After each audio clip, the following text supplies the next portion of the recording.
Doctor Mohammad Yunus অন্তর্বর্তীকালীন সরকার পরিচালনায় সফল হবেন বলে আশাবাদ ব্যক্ত করেছেন মির্জা ফখরুল ইসলাম আলমগীর। বৃহস্পতিবার দুপুরে এমিরেট এয়ারলাইন্সের ফ্লাইটে অধ্যাপক ইউনূসের ঢাকায় আসার ব্যাপারে দৃষ্টি আকর্ষণ করা হলে তার এই সম্পর্কে এই আশাবাদ ব্যক্ত করেন বিএনপি মহাসচিব।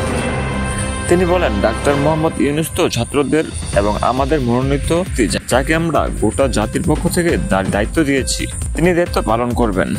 আমরা অত্যন্ত আশাবাদী যে তার যোগ্য নেতৃত্বে যে বিষয়টি আইন শৃঙ্খলা বাহিনী এটা কাটিয়ে উঠে তিনি পূরণ করতে পারবেন। মির্জা ফখরুল বলেন, সবচেয়ে বড় বিষয় শুধু কিন্তু সেটা না, এই গোটা সমস্যা মূল হচ্ছে গণতন্ত্রের অভাব। সেই গণতন্ত্র ফিরিয়ে আনা হচ্ছে তার অন্যতম প্রধান কাজ।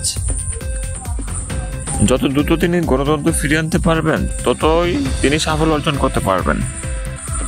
অন্তর্বর্তী সরকারের কাছে প্রত্যাশাকে জানতে চাইলে মির্জা ফখরুল বলেন, প্রথমটা হচ্ছে যে আপনার আইন শৃঙ্খলা প্রতিষ্ঠা করতে হবে, তার জন্য চূড়ান্ত ব্যবস্থা নিতে হবে। দ্বিতীয় হচ্ছে যে অতি দ্রুত নির্বাচনের মধ্য দিয়ে গণতান্ত্রিক সরকার ব্যবস্থায় প্রত্যাবর্তন করতে হবে।